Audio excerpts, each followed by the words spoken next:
లో వెంకయ్య నాయుడట. పత్రికలు సమాజానికి దర్పణం లాంటివని మాజీ ఉపరాష్ట్రపతి వెంకయ్య నాయుడు అన్నారు. బషీర్బాగ్ ప్రెస్ క్లబ్లో విలీనం విభజన పుస్తక ఆవిష్కరణ కార్యక్రమంలో ఆయన పాల్గొని ప్రసంగించారు. సమాజంలోని అవినీతిని ప్రజలకు జర్నలిస్టులు వివరించాలి. రోజు వివరిస్తూనే ఉన్నాం, రోజు అదే ముట్టుకుంటున్నాం, గొంతు పోతుంది మొత్తుకొని. నిజాన్ని తెలియజేసి తీర్పును ప్రజలకే వదిలేయాలి. మనం మాట్లాడే భాష ఉందాగా ఉండాలి. గతంలో బూతులు మాట్లాడిన నేతలు ఎవరూ గెలవలేదు.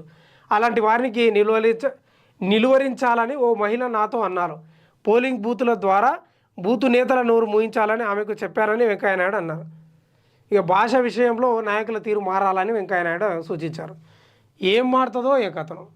అప్పటి రాజకీయాలు ఉన్నాయా? అప్పటి నేతలు నిజాయితీగా పనిచేస్తున్నారా? ఇప్పుడు అన్నీ మారినట్లే భాష కూడా మారింది. ఇప్పుడు పత్రికలు సమాజానికి దర్పణం అంటే పత్రికలలో మాట్లాడే భాష ఉందాగా ఉండాలని అంటున్నారు. ఇప్పుడు ఎవడన్నా పత్రిక చదివేటట్టుందా? ఎవడన్నా చూసేటట్లుందా? అన్ని ఇన్స్టాగ్రాములు, ఎగుర్లు, దుంకుర్లు, బూతులవి, ఏ వీడియోలు అవి మోపైనాయి. మళ్ళా పత్రికలు చదివేటోడు ఎవడన్నా ఉండడా? అప్పుడు రోజుకు 3-4 గంటలు చదువుతుంటే ప్రజలు ఇప్పుడు పత్రికలే చదువుతలేరు. మారిపోయింది వెంకయ్యనాయుడు గారు. సమాజం మారిపోయింది, నాగరికత మారిపోయింది, స్మార్ట్గా అయిపోయింది మొత్తం. మనం 5-6 ట్రాక్టర్లు పెట్టి గుంజి పట్టినా కూడా ఆగే పరిస్థితి లేదు. ఇక బూతులు మాట్లాడొద్దంటే బూతులకే ప్రజలు ఆమోదం వ్యక్తం చేస్తున్నారు. ఏం చేస్తాం? అట్లుంది మరి. నిజాయితీగా పద్ధతిగా మాట్లాడితే అవునండి, ప్రభుత్వం ఇలా చేయడం తప్పండి, ఈ అధికారులు ఇలా చేయడం చాలా అన్యాయం అండి, ప్రజల సొమ్ము తినడం చాలా వ్యతిరేకం అండి, సామాన్య ప్రజల సొమ్ము తినడం చాలా అన్యాయం అండి, ఏంటండి ఇలా చేస్తే బాగుంటుందండి, ఇది పద్ధతేనండి, ప్రభుత్వం ఏం చేస్తున్నది అంటే వింటుండ్రా? ఈ దొంగాయుడు అడ్డగోలు దోసుకొని తింటున్నాడు అంటేనే వింటారు ప్రజలు. మరి ప్రభుత్వాలకు కూడా నెత్తికెక్కుతుంది. ఇక భాష విషయం అంటే బూతులు అంటే మరి బూతులు ఎవరు మాట్లాడుతున్నారో తెలియదు మనకు, కానీ ఇక మాట్లాడే వాళ్ళకి తెలియాలి అది. కానీ లేదు, అప్పట్లాగా లేదు, పరిస్థితులు మారిపోయినాయి. ఇక వెంకయ్య నాయుడు కూడా ఒక మాట అంటాడు. ఈ సందర్భంగా ఒక మాట గుర్తు చేస్తా. పదే తెలుగు భాషను రక్షించాలి, విద్యను తెలుగులోనే అందించాలి అంటాడు గవర్నమెంట్ పాఠశాలలో. మరి మీ మనవాళ్ళు ఏడ చదువుతారు సార్? మీ మనవాళ్ళు ఏడ చదువుతారు? తెలుగు మాట్లాడతారా స్పష్టంగా? మీ మనవాళ్ళు మాట్లాడగలుగుతారా?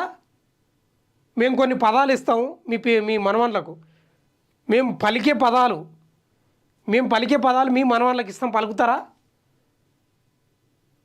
మీ మనవాళ్ళు ఏమో కార్పొరేట్ స్కూలల్లో మంచి ఇంగ్లీష్ మీడియం విద్యను చదవాలి, మీరేమో తెలుగు భాషను రక్షించాలి, గవర్నమెంట్ స్కూళ్ళల్లో ఇంగ్లీష్ ప్రవేశపెట్టొద్దు, ఇంగ్లీష్ మీడియం విద్య అందించొద్దు, ఇంప్లిమెంట్ చేయొద్దని మీరేమో ఉత్తర ఉపన్యాసాలు ఇస్తారు. మేము ఎన్నేళ్ళు ఉండాలి ఇంగ్లీష్ రాకుండా?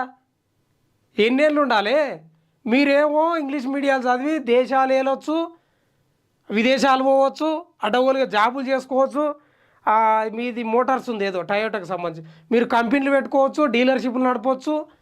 మేమేమో నేల నాక్కుంటుండాలి. నేల ఇదేకటి భావదారిద్రం వెంకయ్య నాయుడు గారు, నాకు అర్థం కాదు. ఇవాళ తెలుగును ఎవరు మర్చిపోతారు? ఎవరు మర్చిపోరు. తల్లి భాషను ఎవరైనా మర్చిపోతారంటే ఎవరు మర్చిపోరు. మీరు తెలుగును ఇంగ్లీష్ ప్రవేశపెడుతుంటే విద్యను గవర్నమెంట్ స్కూల్ అలా వద్దని అడ్డుకుంటాడు ఈయన. మేము బాగుపడొద్దా? ఆర్థికంగా పైకి రావద్దా? మేము కంపెనీలు పెట్టుకోవద్దా? విదేశాలకు పోవద్దా? సరే మన దేశంలో గొప్పగా బతకొద్దా?